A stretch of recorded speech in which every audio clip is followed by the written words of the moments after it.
Hey guys, this is me, Jade the Yoni Pony, and I've decided to start off my series of My Little Pony videos talking about something that most people don't.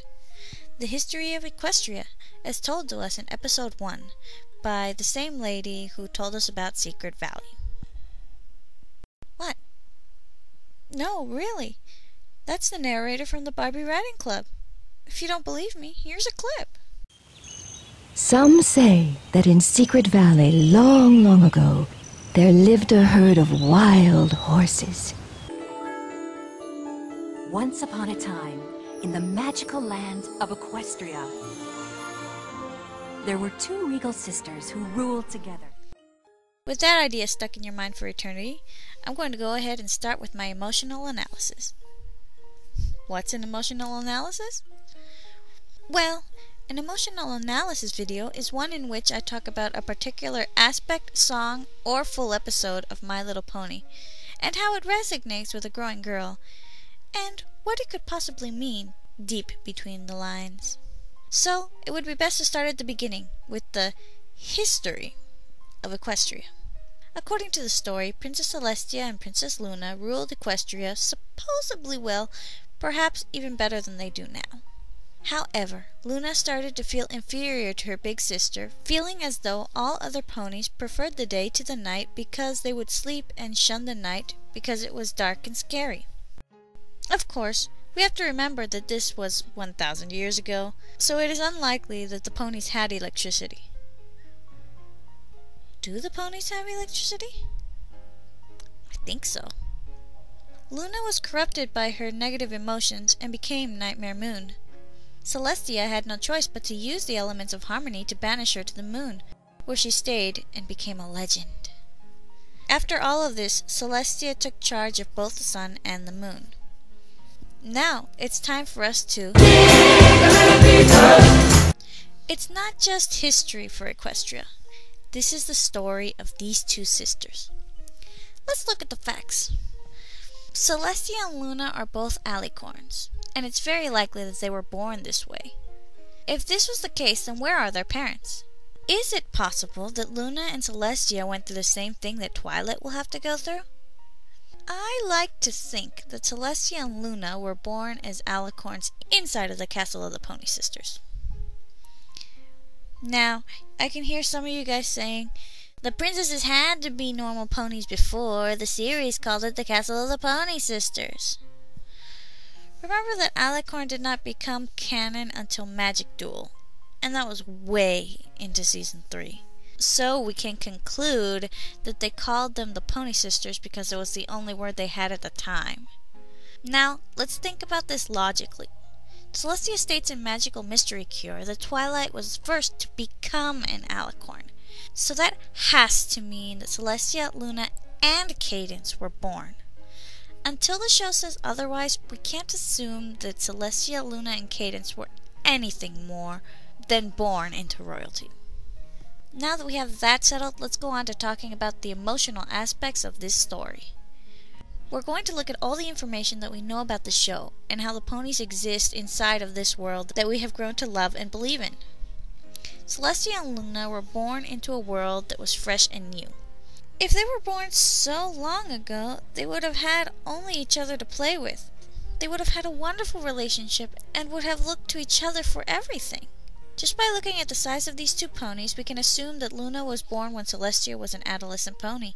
We can also assume that Discord was free and doing whatever he wanted during this time as well. Once Celestia and Luna took over, they sealed Discord in stone using the elements of harmony.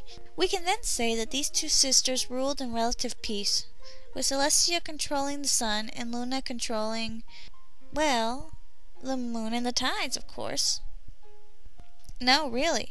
She has to control the tides as well. That's what her cutie mark is telling me. Can't say that the black splotch isn't part of her cutie mark. It doesn't travel all the way across her plot. It's only on her flank. That is part of her cutie mark. If this were true, we can fully understand why Luna became so angry. She was obviously younger than her sister, so she looked up to her, and seeing how her sister was so loved by the ponies of Equestria, she wanted to be just like that, so she worked hard in making the night and tides a wonderful thing to behold. However, since no one in Equestria seems to have ever seen an ocean, and everyone is collectively afraid of the dark, she felt as though she was being ignored. It's possible that Luna was silent about her pain for a very long time. We can tell just by how her personality was shown to us in Luna Eclipse. She was very cold towards others, and she was used to being respected, and even feared a bit, simply because she was royalty. This also enforces the idea that they were born into it. Because she was so isolated, and because she felt so unappreciated, she could have gradually been getting meaner and meaner. In time, she would have of course tried to rebel against her sister, wanting people to appreciate her for what she did and to love her.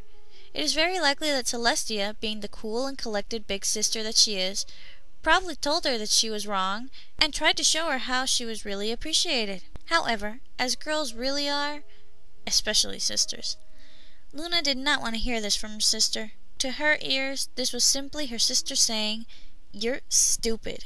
Know your place." Yes, that's how the mind of an upset female works. So this obviously didn't go well. I'm not sure of this timeline exactly, but by what we know of the Crystal Empire, we can assume that it is after Luna's initial rebellion that they were both called to assist in the Crystal Empire. Luna was able to see this as a chance to be appreciated for her deeds, so she agreed to help her sister, and they both did what they had to do to protect Equestria from King Sombra's evil. I'm sure that this battle must have been a wonder to behold, since the end result was the area around the Crystal Empire being turned into a snowy wasteland, and made the entirety of the Crystal Empire either freeze in time or vanish from this dimension completely.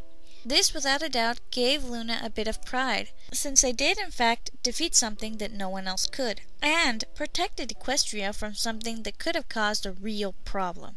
However, for some reason, this still did not get Luna the recognition that she was looking for, and for whatever reason, possibly many years did pass, the ponies continued to shun everything she worked so hard to create every night. It is simply because of all of this that Luna ended up becoming Nightmare Moon.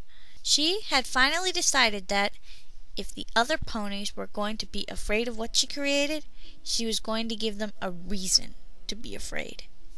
It is possible that this power struggle between Luna and Celestia lasted for a long time. We can say this because of the stories that we have heard about how frightening Nightmare Moon is.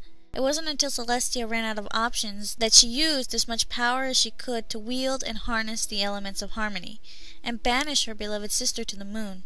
I think that this final battle would have been simply heartbreaking. Knowing Nightmare Moon, she would have tried to trick Celestia, telling her that she was reformed and that she was sorry. Then, double-crossing her and forcing Celestia to strike the final blow. After this was done, Celestia had no choice but to take over and do everything herself, which is why she seemed so powerful. It's because she was forced to become this all-powerful being. When exactly after this did Cadance come into Celestia's life? Well, I can't be sure, but I think I'll save that for another video. I'm Jade the Yoni Pony, and did I just do a headcanon video? Gosh darn it!